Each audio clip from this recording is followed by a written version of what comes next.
and we go in our corner and we look at more data and we try to figure stuff on our own because we're doing a PhD and we are supposed to be figuring out everything by ourselves. No. Today I got inspired to talk a bit about the intention in the conversations that you might be having with your peers, with your supervisor, for that matter, any conversation that you have. Oftentimes I get a question asked, oh, how can I phrase it better so that my professor is convinced and then he says yes? Or what are the right words to use, or what are the right techniques to put down? Are there any better ways to phrase it? How would you phrase it? So yeah, I can give you answers and techniques, and we can write a clear plan how your professor is going to agree to that. But when it comes to the execution, what's really important is your intention behind it. If you just want to dominate your professor and you go there and you are like, yes, and satisfy your ego, you are not going to get what you initially intended. Or at least the relationship that you are building is not going to be, let's say, rock solid over time. Because the conversation and the relationship with your supervisor is something that is evolving. And ideally, you want to work on it for the, let's say, 3 to 5 years that you are spending with your professor. So it is something that requires attention and dedication from both sides. Then it's up to you to choose how much energy you want to invest in that. So 2 things, actually.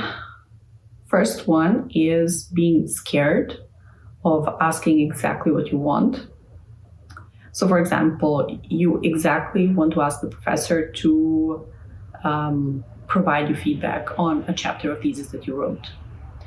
But you might be afraid, oh, maybe I'm too pushy. Oh, what will this professor think?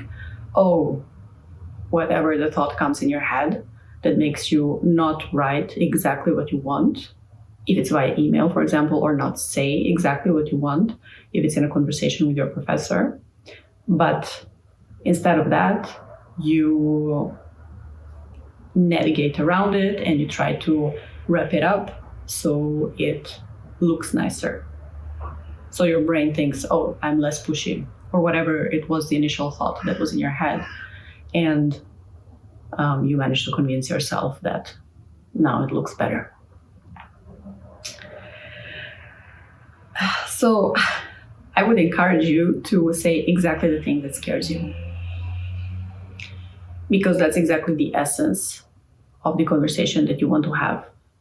That's exactly the essence of the thing that is pressuring you. So if you go around it and let's say that you want the feedback on the first chapter of your thesis, but you are scared to ask that because it seems too pushy, then you might be asking a totally different question that your professor will answer exactly that question that you are asking because you were too afraid to ask what exactly it is that you want. So one thing is being clear in your communication that I would very much encourage you to do. Then, of course, there might be other thoughts that are stopping you and saying, oh, but you don't know my supervisor. Oh, but he or she is like this and this. Oh, but etc., etc., etc. However, your style of communication is determined by yourself and might not depend too much on who is on the other side. Yes, maybe you want to have a different style of communication depending on the person on the other side. But let's say if your biggest issue is really being scared about saying direct things to your supervisor, then try practicing saying directly what is it that you need with everybody around you, because it's going to be easier eventually with your professor as well. Another thing is setting your intention and aligning your intention with your words. And somehow they are very much connected. So if you're very clear with what you want And if it really comes from, your need and what you actually want and what you actually need, then your intention is clear, like you cannot hide it. But when we try to wrap around this intention and to hide exactly what is it that we want and we need, we want the feedback on the first chapter of our thesis, but we say to the professor, oh, can we have a look at the data that I'm writing in my thesis, in my first chapter of thesis, thinking that if you look at the data, then he's gonna be remembered to look for what you wrote for the thesis, and then So this is like a, let's say, too long train of thought that can be cut by saying directly what you want. And when we try to wrap it around, then the intention actually is not aligned with our words. So our intention is like trying to get the feedback as soon as possible. And that is where like the energy from which we are communicating. And when we are wrapping it around with other words, it's somehow a white lie.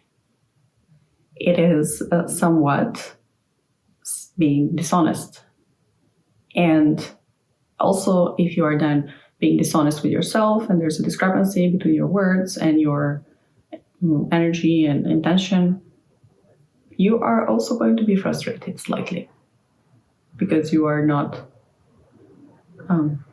true to yourself, you are not following up on your desires and your wishes. So this might be a bit of an extra abstract thing, but as a message, I would like to invite you to communicate exactly what it is that you need. And of course, when you're entering a conversation, it is a two-way street. So please make some mental capacity and try to take into account the other person, your professor in this example. Try to take into account the person who is on the other side, what are their wants and their needs. If you can anticipate that, that's even better because you can be empathetic towards what is it that they want.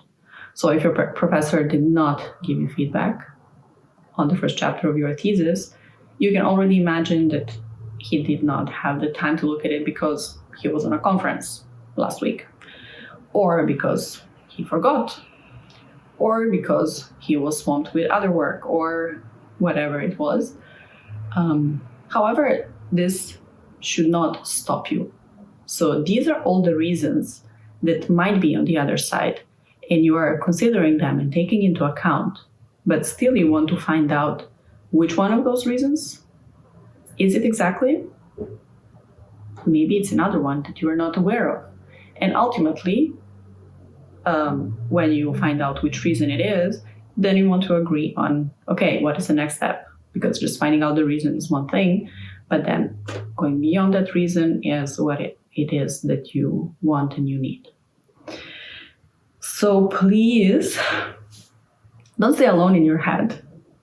This is something we often do, and we imagine all sorts of reasons for the other person, and we stop ourselves from doing something, and we go in our corner and we look at more data and we try to figure stuff on our own because we're doing a PhD and we are supposed to be figuring out everything by ourselves. No. We are also working in a team. We have a supervisor. We have peers. We are advancing together as a group, as an academic community, as a worldwide academic community. We are advancing forward because we are working together.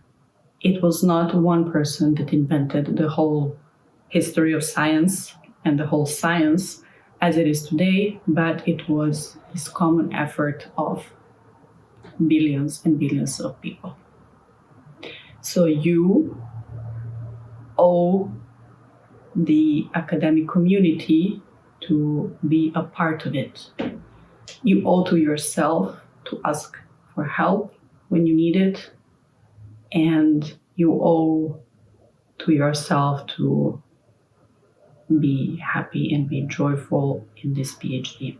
And hopefully by communicating clearly as one thing, is going to get you there and is going to put your wants and needs out there so you can discuss them with others.